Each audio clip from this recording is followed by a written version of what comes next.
Welcome to Pandora's Awareness Podcast, a place where we collect stories and circulate life-changing wisdom. It's another Monday, and you're here because we get to talk about first-time experience. And today, my incredible guest, Aaron, is here to chat with us today. So, Aaron, if you don't mind telling us where you're hailing from, what you specialize in, or you had invited to the world, and who you've been a hero to. Stack them all, baby. Let's go. I'll stack them up. Well, hailing from boy, I don't even think my wife knows where I'm from sometimes. So where are you coming from? I get that a lot actually. So I don't think she knows or I know. I come from Seattle, Washington, though. I'm an author and a voiceover artist. So I Mhm, balance those two during the day. mhm. Penned a sci-fi alien invasion post-apocalyptic trilogy that turned into a hexalogy. So it doubled in size. It's 6 books now, and I do voiceovers. I'm the voice of United Healthcare, among other large Fortune 500 companies. So balance those both through the day. Mm. And who you being a hero to, by the way? Who am I being a hero to? Yeah. Oh, I'm being a hero to my 8-year-old son and my 5-year-old son as much as I can every single day. Oh One of the man. ways you be a hero is you let them know that you're not perfect. You let them know your failings. So it helps them. Yeah. Let them know nobody before them got it right, and nobody after them gonna get it right. We just gonna keep messing it up and make it beautiful. That's right. I heard a phrase, I think it was my old pastor quoted him. I forget who originally said it, but we are basically stumbling forward towards God. Mm, That's what we're doing. stumbling forward. All Hmm. right. Hey, so here's my curiosity started at first. You said voiceover, and Yep. before we jump into the books, I want to hear your journey. Why you decided to do voiceover? Who told you your voice was great, man? Who told you got a good voice, man? Well, I've been told super times. No, I actually I don't think I've ever once been told, "Hey, you got a great voice. You should do voiceovers." I do hear people say that all the time. I've been told I have a good voice and that I should pursue voiceovers. And my answer is so. Because honestly, a good voice does not a good voiceover artist make. It really requires a lot of business acumen. Mm-hmm. It's a lot of focus and drive and willingness to audition all the time, Mm-hmm. to market yourself and all that stuff. I got into it accidentally in 1993. I was working at a telemarketing agency. I know, boo hiss. Shh, we'd call you during dinner, and we would sell these PSAs, like public service announcements, and we would call this business and say, "Hey, I'm with the radio. We're doing this PSA on teenage drinking and driving. You can add your name to it and say, kids don't drink and drive. Brought to you by Bill's Plumbing." And they would buy it, and they would record it on the air, and then that business would look really good on the air. It's a good Mm-hmm. image management thing. So I was selling them though, and one person said, like, it sounds great, we'll buy, but only if you read. And I was going, oh, uh, hold please. And I had to ask the manager, like, he wants me to read. Can I read this?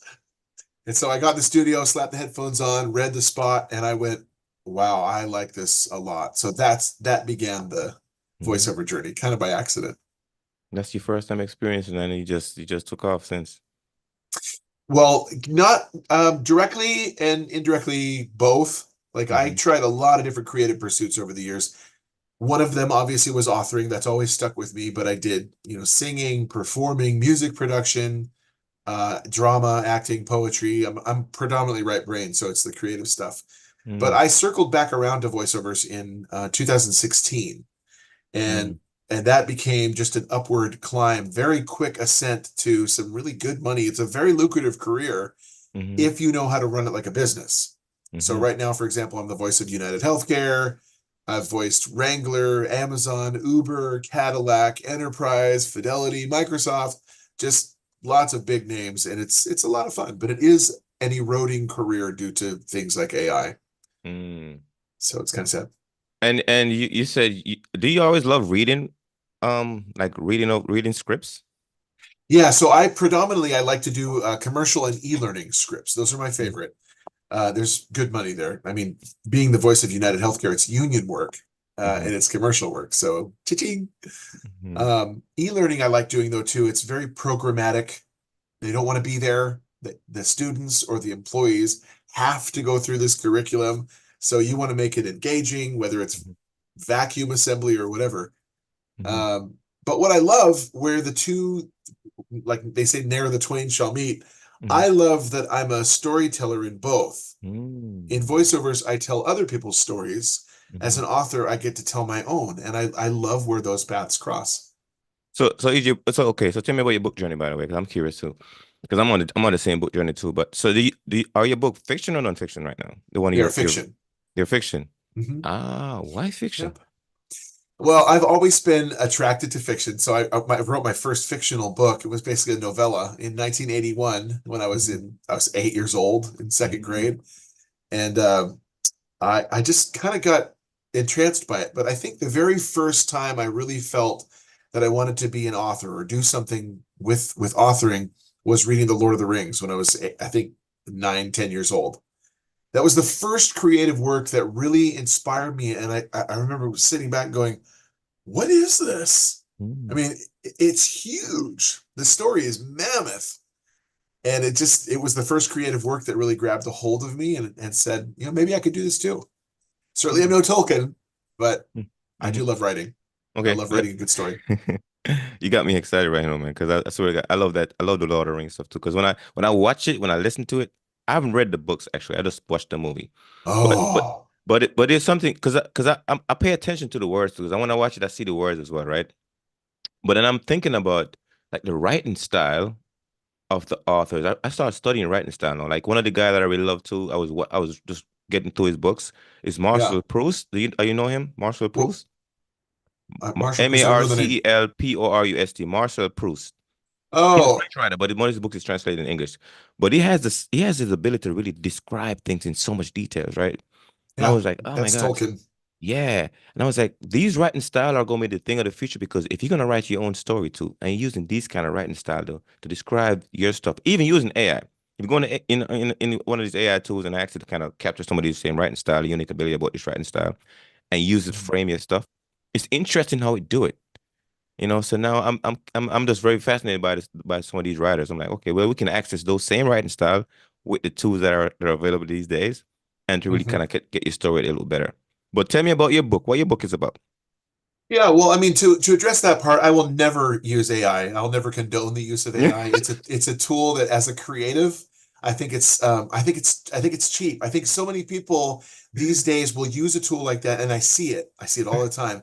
Mm-hmm. They'll ask Chat GPT or OpenAI to literally write a book for them, and Mm-hmm. then they take credit for it. You didn't do a thing. Your computer wrote the story for you, and then you Mm. take credit for it and stuff. I think it's just kind of it's a scary, sad thing that we're evolving into. And AI is actually eroding my voiceover industry, Mm. uh, and eroding the author industry and every creative industry of anybody that I've talked to. So it's a touchy subject. Um, I might have to get some opposition on that one, man. Sure, no, I'm totally open to pushback, and I've heard it. Mm-hmm. If you use it, like for example, I Mm-hmm. have what did I do? Early on when I was designing the book, I needed to kind of visualize some of the characters and I needed to Mm-hmm. promote some of the characters and say, because Mm-hmm. they reside only in the purview of your brain when you're reading. What does this guy look like? What does Mm-hmm. this woman look like? Mm-hmm. And so I asked somebody on Fiverr, I think, can you whip up some characters that would, he's 23 and he has brown hair and he's got, it's a little bit long, but not too much. And he's military, Mm-hmm. and they whipped up his image and then three other people's images. That helps me conceptualize who I'm dealing with, Mm-hmm. but that's an image that's basically a reference. Mm-hmm. I would never, and I've got notes on the beginning of every one of my books, note on AI that says this was written by a human for humans. I will Okay. never take one of these tools Mm-hmm. to help write a story for me because I think it's sacrificing your God-given gift to create. That's just Mm. my own stance. Everybody's got a different opinion. That's my stance. Okay. Okay. So let me see if I can enlighten you a Now I bit. forgot your question. Different point of view. You're answering the question about the AI piece because I wrote my first book traditional way, and it took me a long, arduous road to write it. I was like, man, this is tough. This is tough. This is some tough work. But then my second and my third book, I discovered AI, and I was like, wait a minute, because what I had to do, I had to separate the writer and the author. There was two different roles, right? The writer writes, and the author has ideas. Just like I have the calculator calculates, and I have the ideas for the mathematics. So I was trying to figure out how do I separate the roles. So I started to figure out I'm gonna be the author. It's still my voice, is my ideas, but this thing gonna plug in words to words for me. So now I write up my stuff. I'm like, okay, I'm writing it up. This is what it sounds like. But then I know I can get it better. So now how do I Yeah. play with the text to get the right kind of language so I can elevate my writing style? Because how I see AI is okay. So if I'm learning how to write as a person, like really write, and I take a class, like right now, this is my writing style, but I take a class and this guy teach me another writing style. 6 to 12 months, I learn this new writing style. I'm elevated in writing style. So then when I'm looking at AI, same thing. It's teaching me how to write better. Because whether we like it or not, it is way better writer than us if they Is it understand what we're teaching trying to you? write.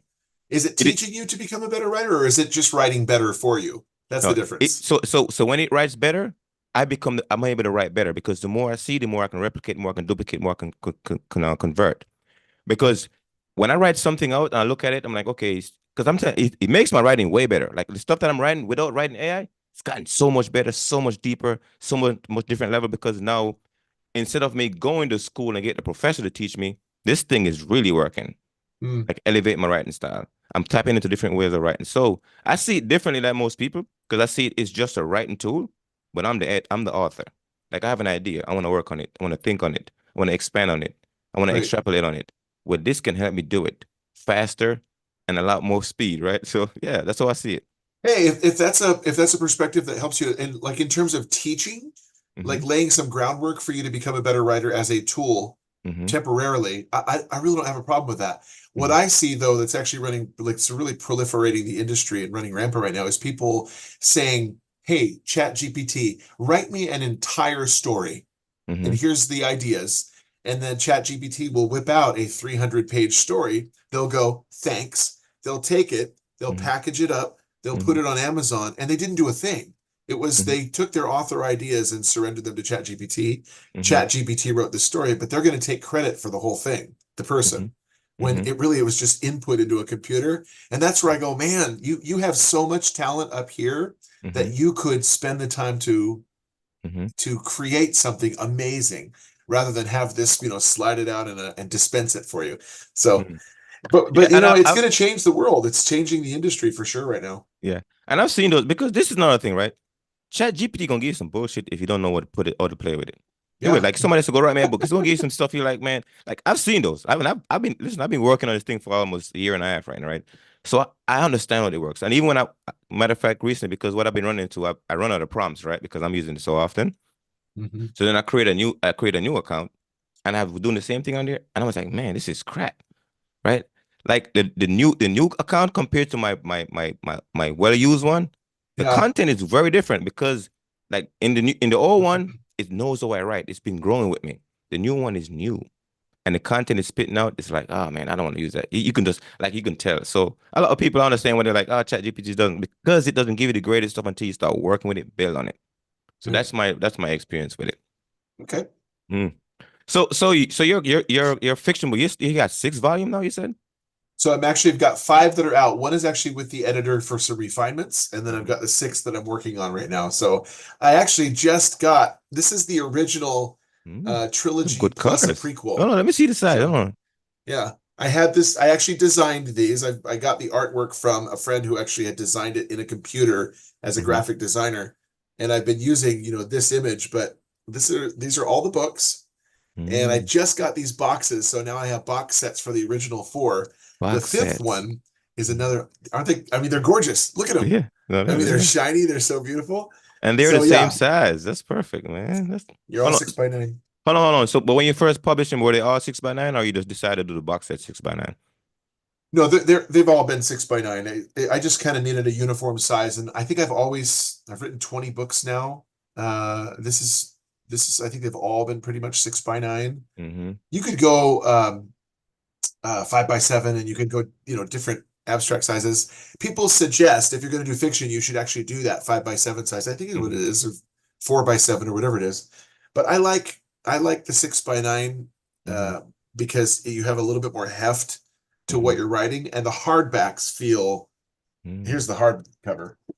This is 6 by 9 hardcover, and I Ah. like the big, nice size of it, and you don't have to shrink your font down so much. I mean, it's Mm. beautiful. Hold on. Let me ask you this too, because I'm curious because I see they look so neat. So do you normally keep them the same exact page count, like kind of to keep them the certain style, or how is that? No, I want to get them at least over 300. So I would never constrain a story to a specific page count. The story Mm-hmm. has to tell itself. Mm-hmm. So they do vary between the 320 and 340, 350 page range. Mm-hmm. However, the final volume in the original trilogy is 431 pages. That Mm-hmm. one, there's massive battles in this book, and it's an epic saga conclusion. So a lot of loose ends or ends that need to be wrapped up. You have to take care of all those, bring Mm-hmm. some finality to this topic and this area and this person. And so I really wanted to provide, I really wanted to put a bow on it in the very Mm-hmm. end. And the story just kept telling itself more and more. And I was like, I'm ready to end, I think, but oh, what about this? And then it just kept building and building. And I love it. I love volume three's breadth because of that. It's got a lot of story to it. Interesting. I'm curious to know about how you process yours too, because one of the things I see with some of my co-authors, it's like you start writing, and I got to find out when they get them to stop writing. So how do you get Yeah. yourself to stop writing when you're like, man, it's so good? Like, how do you get yourself to stop? I think it's more of like an intuition thing Mm, when you're driving through the story. So there's two different types of writers, they say. One is a planner, and then the other is a pantser. So planner is somebody who, as they write, they're going to go bullet point, da, da, da, da, da, and they're going to stick to all these key things with not much deviation in the narrative. mm-hmm, Uh, a pantser is someone who flies by the seat of their pants. They're more organic storytelling, mm-hmm, and that's how I am. I lean far this way for the pantser side of things. mm-hmm, The pantser will allow the characters to lead the author.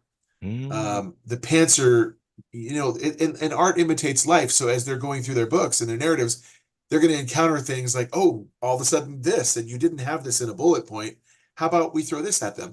I forget who said it, but someone said, a famous author at one point said, the goal of any story is to drive your character up a tree and then throw rocks at them, mm, and then how are they going to get out of that situation? So that's what's a good story, is figuring out a way out. And so I like to drive them towards an overall destination, but how they get there and the streets that they have to thread in order to wind their way, mm-hmm. I like to let that happen organically. It seems more real to me. It seems more art imitating life. Hmm. Let me see if I can get into your mind, man. I like how you think. So if you said that you gotta get the character that drives you, so how does that process feels like? Because if I'm reading it, I'm like, oh, I hear Aaron talk about how the character drive him. Let me see if I can feel it while he's writing when I'm reading it. How's that go for you? Yeah, I'm told over and over again it's a very easy read. Mm-hmm. I've got a decent vocabulary. I'm not going to beat people over the head with it. And I Mm-mm. hate getting to the bottom of a page, when you're reading and you do this, you get to the very bottom of a page and you're going, huh? You got to go back up to the top again and like start over. Mm-hmm. Um, I think that when I write, I love writing first person, by the way, to answer your Mm-hmm. question. The first person allows you to really take on the role of the protagonist, and Mm-hmm. you and he or she are in it together that way. You're feeling what the protagonist is feeling, you're experiencing what they're going through, and it's much more personalized ride than third person, which is fairly removed. Mm-hmm. I love it so much, and I was absolutely blown away to read a book like Marie Lu's Legend trilogy, where I think she only did two, and then the follow-up book, I think she only did two, but she did dual first person. Mm-hmm. I'd never experienced that before reading Marie Lu's. So one chapter is from this person's first person perspective. Mm-hmm. The next chapter is from the other person's first person perspective. Hmm. And so in the latest one that I had published, it's Dissonance Volume Uprising. It's the second prequel to this series. I had four first person perspectives. Hmm. So they're all formative to the war against the aliens in this series, and you get to learn, right up close and personal with all these different people what led them to this point that begins the trilogy. Mm-hmm. I loved that. It's so much more personal storytelling that way. No, it is an art, by the way. I tell you what, because because I don't read fiction, so I'm speaking only from a person development reader. Because Yeah, most person development is a lot of second person, and I love the second person writing for myself. But when you talk about the first person, I understand what you're saying because when I'm reading stuff in first person, there's a different feeling versus when I'm reading in second person. yeah, But I've never really write fiction because I want to do it as well. I have this one side of my book goal is to do fiction, like combination of fiction and fiction, to combine different stories. Yeah. But it's a different kind of style. But when you talk about the different character combination, that part I haven't wrapped my brain around yet. But I would love if you had to talk somebody through that process of like, hey, I like reading books, but I would love to write books, but I want to read other people's books like your books to get to understand how your brain works when you put these things together. Like, how would you map that out for them? Yeah. Well, again, it's very organic. So Hmm. what I do is I come up with an overarching theme, and in this case, it's an alien invasion story. I Mm, knew that I just wanted to write one good story, hmm. and I think this is the mark of a good writer, not to puff myself up in any stretch, but I Hmm. think any writer, when they come across something as a nugget, they're going to pounce on it right away. And then one good story, the roads diverge, and it becomes multiple storylines, Mm, and that creates a much heftier book. So I do have the overarching narrative, but as they go through organically, other things present themselves to the protagonists that mm, then raise the stakes or demand more of them or throw them a huge curveball and they have to adapt and overcome. And so as Jet, Sergeant Cameron Jet Shipley, as he's going through volume one, hmm. there is a development that happens 4 chapters in that takes him completely by surprise. He realizes there's actually a lot more going on that I'm not being told about. He's been Hmm. kept in the dark. Hmm. And what human being hasn't experienced cynicism or Hmm. suspicion or like, what am I not being told here? And Hmm. and we can all relate to that.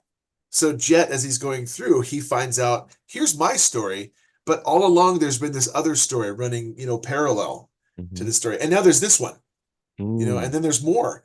And so that just develops a much more robust story, a story arc for everybody involved, mhm, because these things can interweave and you're going to cross paths with people from that storyline and this storyline. And I like to just let it kind of go where it needs to and mm, let the characters tell me where they want to go. There's a case in point is one of the later chapters in volume one reality. They are taking shelter in a church on their way back to it's a military bunker underground. It's where they're surviving. It's called a blockade. And they run into someone who they didn't expect, and everything changes for them at that point. It's a very, very pivotal chapter, and I had not planned that from the very beginning.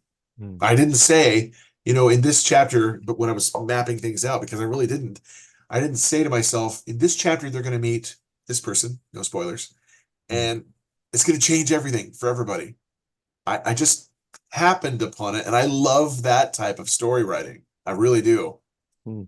It's organic and it's real. Okay, so here's my curiosity too. So why aliens and when did you first get your idea about making aliens one of the center part of your story? Yeah. So Aliens, favorite movie of all time is Aliens with James Cameron, Sigourney Weaver, 1986. I'm sure that's Mhm. your favorite movie too. I mean, it's everybody's, right? So I love that movie. And I knew I wanted to write a story about an alien invasion, but it often gets confused when people see my banners and my booth when I'm holding a craft fair and Mhm. selling books at a craft fair. People come up and they're like, so alien abduction, huh? Area 51, and I'm going, it has nothing to do with that. It's not abduction stories. It's invasion, not Mhm. abduction, invasion. And so they're sinister. They're predators, apex predators from space. That's what it's Mhm. about. They're not going to take us up and do the probe thing. Anyway, um, so so I knew I wanted to write just a single novel, but like I was saying earlier, when I came into that one chapter where Jet realizes more is going on than he's being told about, that's when I realized there's a lot more to this story that I could explore. Mm. So then it became a trilogy. And I was so satisfied with the trilogy and how it turned out that at the end I thought I was done. But I realized the alien invasion in my books takes place in 2026. But the trilogy starts in 2042. That's Mm. 16 years of backstory that I could explore. So I Mm. finished the trilogy. I wrote this one, which is volume one reality. Mhm. And then I wrote volume two, Reckoning. Mhm. And then I wrote the biggie, which is volume three, Renegade, right Mhm. there. And then I went back, and that's from Cameron's perspective. Cameron Jet Shipley, he's 23. Mhm. Then I went back and wrote the prequel 16 years prior, which is before the alien invasion. and Hmm. through it and after from Cameron's dad's perspective when he's just a little boy. So it became parenting through trauma, trying to get everybody safe past, away from these guys that are hovering in the Hmm. sky right there.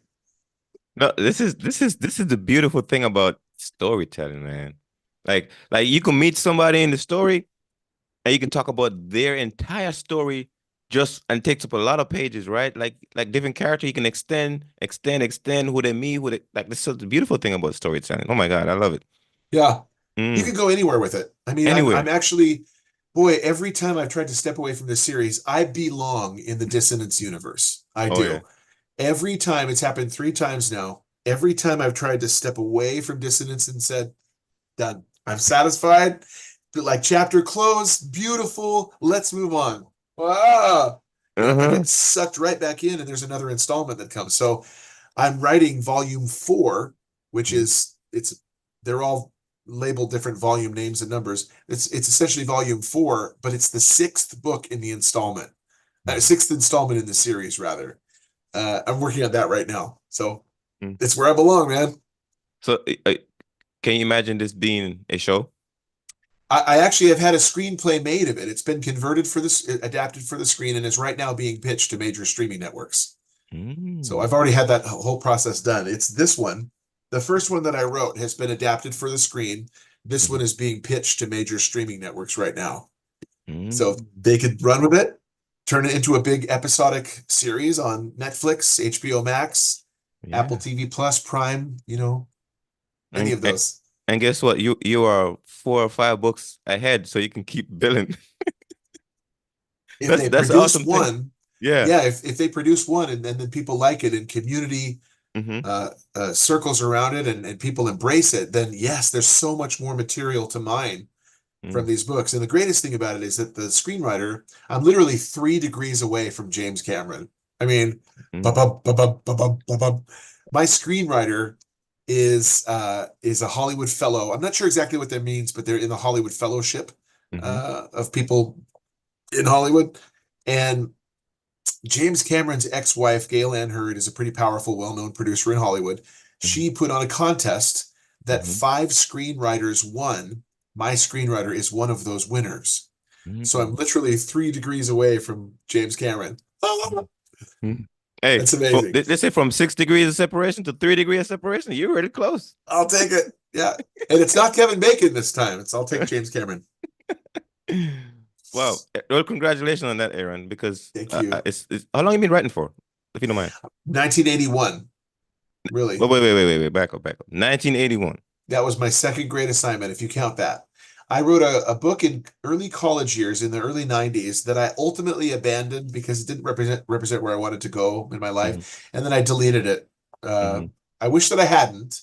mm-hmm, I may go back and rewrite it someday. We'll see. But as a voiceover artist, I've written and published 6 books that are on voiceover business. mm-hmm, And they're satirical and they're, insightful and all that stuff. mm-hmm, Um, but fiction, I returned to it only last year mm-hmm, because my voiceover career is being eroded by AI. mm-hmm. And so this is a giant pivot for me. Well, one thing led it to the next, your next thing, right? So yeah, maybe that's a good thing. You back into the fiction world, like doing your thing. Yeah, Yeah, and a this lot of is where I belong. inspiration. Yeah. When you belong, and this is where I belong. I've always been a storyteller in any creative pursuit that I've Mm-hmm, enjoyed. And mm-hmm, so what could epitomize a storyteller more than an author? mm-hmm, This is where I belong. And I love who this series is, mm-hmm. what this series has turned out to be. What about your kid? Are they into writing like you? My kids, so not they're only 8 and 5. Mm-hmm. So they're not necessarily into writing stories, but they're very creative, both of them, especially my older one. Yeah. The crafts that they make. I mean, like our paper budget is through the roof. Um, our pens and crayons budget is through the roof. They're amazingly creative, especially Brennan, my older boy. You can see him back Mhm. here. Yeah, yeah, yeah. I just am very proud of him. Oh man. No, that's good. It's they get to see what you do, love what you do, and before you know it, they might have the same gene. Yeah, I mean, heck, I've done a lot of different creative pursuits, including music. They have that same. If it's DNA. It's got to be DNA because they're both like super creative. My Mm, wife's fairly creative as well, so I mean that yeah. went right into a Mm, part of wow. the soup. For the soup. Yeah, well, this was good information, man. I appreciate it. Anything else you want to like tap into for your book stuff that you want to talk about? Well, I mean, there's a bunch of people, as with voiceovers, there's a Hmm. lot of people that are itching and chomping at the bit to pivot from what they're doing, for Hmm. their current career. And authoring is not an easy pursuit. It's something that Hmm. you have to stick to. Writer's block is real. People will ixnay and talk down writer's block, but it is a real phenomenon for some people. Hmm. Um, to say it isn't is basically community eroding. There are people who struggle with writer's block. So whether you're struggling with that, you're struggling with imposter syndrome, with analysis paralysis, whatever it is, there's so many things that you could struggle with instead of just simply starting to type a few words and seeing where it leads you. One of the greatest hangups for me as an author is reviews. Waiting for reviews and longing for traction in Hmm. social media and stuff. You get a less than stellar review, it's going to happen. It's okay. Hmm. This phrase has been super helpful for me as an artist, overarching any creative pursuit, not just an author, but as a voiceover artist, whether I get cast for a job or not, you know, as an author, whether I get a good review or people are buying my books or not. Here's the phrase: someone's endorsement of you or lack thereof has very little to do with your trajectory. Someone told me that a few years ago in the voiceover industry, and it stuck with me. Hmm. So if I'm getting good reviews or bad or none, if people are casting me for voiceovers or not, that has very little to do with my trajectory.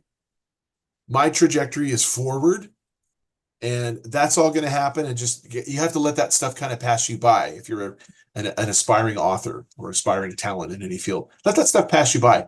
Just make things that you enjoy, create things that use your talents and allow you to display for the world who you really are, Hmm. and don't worry about those people saying, hey, he's good, or hey, he's bad. It doesn't matter. You can't please everybody. Just try to please yourself. Hmm. So if we had to step into your journey, so you do a lot of writing, but I'm curious about reading. Like, what are some of the books that you just sit and read? Like, how is your reading journey going? Right here. So Lord of the Rings, this is, I want to clarify, just this is not the One Ring. You can see I'm still here. Okay, still here, still here. This is actually, I'm a dork though, so a huge geek. So this is, I wear the ring around my neck like Frodo did. But this has my family members' names etched on the inside. So it's got my wife and my son's names. That's why I wear it.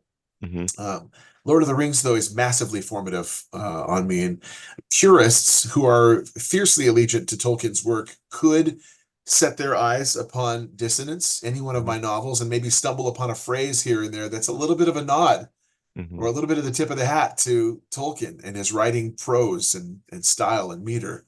Hmm. I did that intentionally.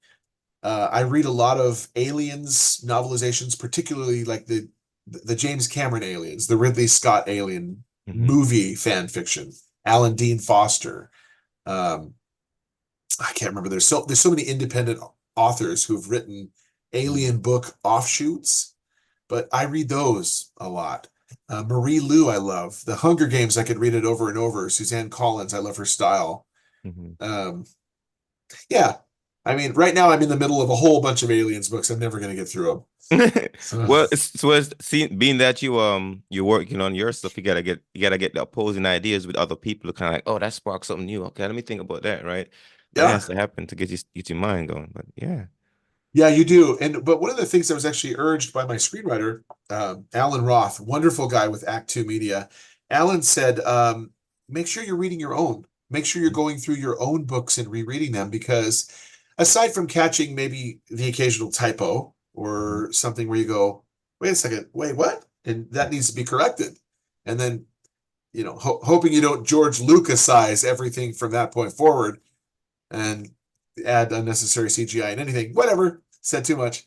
Uh, Go back and know who these people are and what they said here and there and what happened at this point in the story. Because if this, when it gets adapted for the screen, and if someone picks it up, they're going to know it front to back.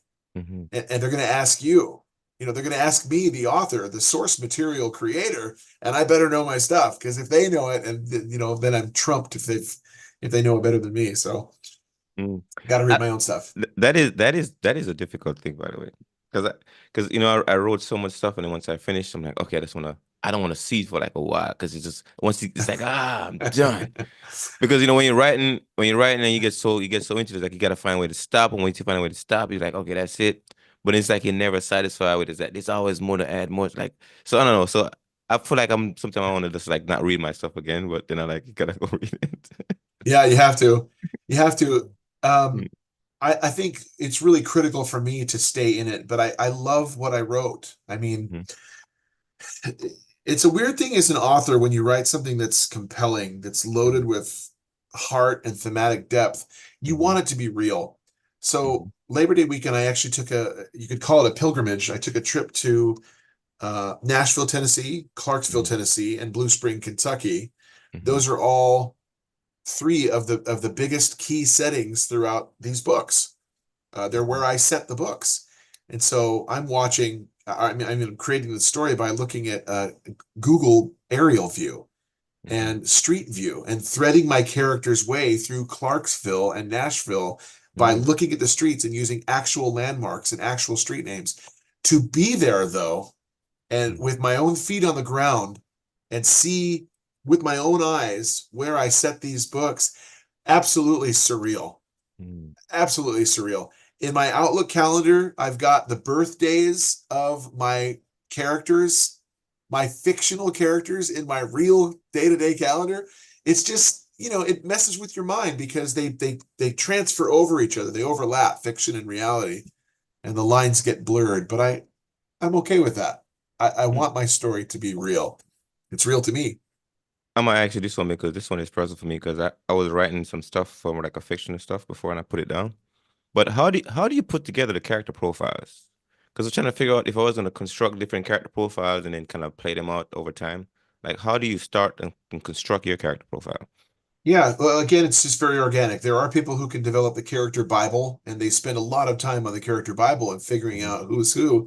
I just kind of like to go with the flow. I think I need a woman here. Okay, well, now that I have a woman, let's go and haven't we all said that? But I got the woman. Now, does she have brown hair? Does she have green hair? Does it matter? Hmm. Does she have blue eyes? Does she have no eyes? You got to figure that out as you go. Fortunately, though, and you can run into some problems doing it that way, I concede, because you can Hmm. get later on and then you've published that book and you come back and, oh, shoot, she needs eyes here. Why did I make her blind? So you can really pigeonhole yourself into Hmm. some trouble. But fortunately, everything's worked out. I'm really Hmm. grateful for that because I said this, and then I alluded to that there, but then I go to this later novel and ooh, I alluded to this here. Now let's expound upon that in this book over here. Hmm. And it built naturally, logically. It doesn't always happen for everybody, I'm sure. Hmm. Who are some of your main primary characters you start off with first? So the main protagonist is a 23-year-old U.S. Army sergeant named Cameron Shipley. You have Hmm. to understand too, in this story, 85% of all mankind and organic life has been killed off by these aliens that have come to Earth. Hmm. So they showed up one day in June of 2026, drifting out of the sky silently. They're not ships, they're not drones or probes or crafts. They're beings that just silently descended out of the sky, and Hmm. they hovered there for 90 days, and they look like this. So hanging up in the sky, just kind of hanging there. And some people think they're angelic messengers. Look, she's pretty excited about it right there. Hmm. We think they're angelic messengers because they haven't attacked and they're just kind of hanging there. And we're going, friend or foe? I mean, what do you want? Are you going to be here long? What is this? Hmm. But we realized no, they're not angelic messengers. We were wrong. So they wake up later after 90 days. They attack and kill off 85% of mankind. There's not a lot of people left. Those that are living underground in these fortified military blockades bunkers called blockades. Hmm. Jet is one of those. He remembers the time before the invasion. He was only 6, but he Hmm. remembers that he's been living underground with his family, Hmm. who eventually he keeps losing family members. He's last one is his 19-year-old brother Ruddy. So he and Ruddy are underground. You have them. And then you introduce some people from another blockade that have made their way to this one with a new development. They have some new something that Jet hasn't been told about that's going to factor into the war against the Gorgons. These are called Gorgons because, like Medusa the Gorgon, you cannot, Mm, under any circumstances, lock eyes with them. If you mm, do, it's all over. They have a telepathic paralytic, so they're mm. going to freeze you where you stand, right with your mind. They've made a connection with you. They're going to freeze you where you stand. They're going to eat you at their leisure, and you're going to feel absolutely everything. You're going Man, to feel. you got some badass aliens, man. This your anti-heroes got some serious power, man. So I know I won't ask you, but I'm gonna ask you because I don't know. But is planet Earth gonna come out on top of something? I mean, I don't want to. Well, I mean, when I do this at craft fairs and trade shows, I'll tell people, yeah, we win. I mean, we have to have a happy ending. Otherwise, it's super depressing series to read through. It'd just be like a huge killjoy. What? You kill off 85% of us and then you kill off the remaining 15? It's like, come on. So the hero needs some work. yeah, but yeah, they all have to go on a journey, don't they? But Uh, this one, you can tell she's not a Gorgon, but you come to find out you're actually fighting a battle on two fronts. But you can see the military overtones from this book. mm, There's a massive climactic uh, counterstrike. There's several of them in this book. There's a bunch of great big battles in this book. mm-hmm, And we do kick him from the planet. Yay, humans win. Happy mm-hmm. ending. But he's got to go on a journey before that. And hopefully we'll probably end up out of space now because we got Elon Musk, got this technology on the ground that's coming up. Well, we'll see because I'm working on the sequel to the one I just held up. hmm So it's volume 4, and Hey, they're coming back. maybe we got some SpaceX and some other technology. So, oh, really? Yeah, this is yeah. Oh, I shudder to think. Oh man, no, Uh, that sounds fun though, man. That sounds like a good read. You can sit back, drift away in that book and get into a different dimension. yeah, yeah, thank you. I'm very proud of it. I mean, you it's an author's life to write something that they hope will connect with people, but Hmm. the reviews speak for themselves. People are connecting with it. They appreciate the story, and it's not just, oh, aliens come down and they shoot at us with their laser rays, and and whatever. It's a lot of human loss and heartache and survival and triumph and eking out an existence in the shadows. And they're just trying to do the best they can, Hmm. seriously hamstrung by an overgrown Earth that's been abandoned because we've been killed off. Hmm. And we've got to get these things out of here. It's just a huge passion Hmm. uh, for all of these guys to work together. But that's where the title comes from. Dissonance is the opposite of harmony, and we're finding that we don't have dissonance just with the aliens. We still, after all this time, still have dissonance with each other, and we've got to work together to get them off the planet. Let's go deeper with that one. So what is the deeper meaning for your story right in here, and what is that you trying to teach humanity right here with that story? So, when you've got 85% of mankind that's been killed off and you're left with the remnant that's only 15%, you better work together if you really want to purge Hmm. the scourge of Earth. And Hmm. unfortunately, there's people that are still, again, 16 years after a long period of occupation, alien occupation, uh, you are still throwing people under the bus. You're still putting yourself forward. You're still not working together, Hmm. me, in order for self-preservation. And it doesn't work that way. If you really want harmony and be able to work together and kick the aliens off the planet, then you need to start putting others first. And you learn that. There's Hmm. also themes of people want revenge, and you can't build Hmm. a new earth on the foundation of a grudge or revenge. You have to start fresh with letting justice happen. You have to go forward in trust. You don't know these people over here, but I mean, I've got America working with China and North Korea and Iran Hmm. in volume 3 to partner together to kill off the aliens. And spoiler, we do it. We win, but we Yeah, have to work no, together. this is good because everything in life we got the storytelling piece got to come back to this grander meaning. for life that we're trying to tell. Because in the end of it, we always trying to tell a grander meaning, right? Because that's how we do it. So it's good to know that Yeah, hey, unity, working together is a big part of it. Yeah, absolutely. cooperation. Cool. Absolutely. Aaron, so if you gotta wrap up this conversation you just have just now and give us your biggest takeaway or giveaway, what would that be? Oh, boy. I think that I relate very much to Jet, who is the protagonist of the series. Hmm. He is a cynic at heart. He doesn't trust people.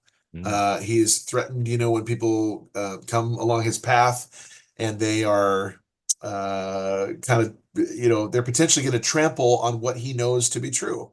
And he has to surrender that cynicism and move to trust. Hmm. Um, I think that that's a challenge for all of us. We're used to the way that we have things and we know things and we like things.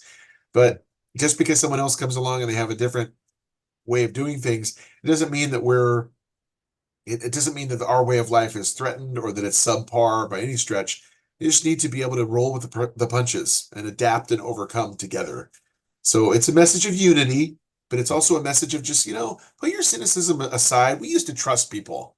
We used to Hmm. trust our neighbors. Could we get back to that point of where we trust people? Hmm. And if somebody here right now want to connect with you, how can they do that?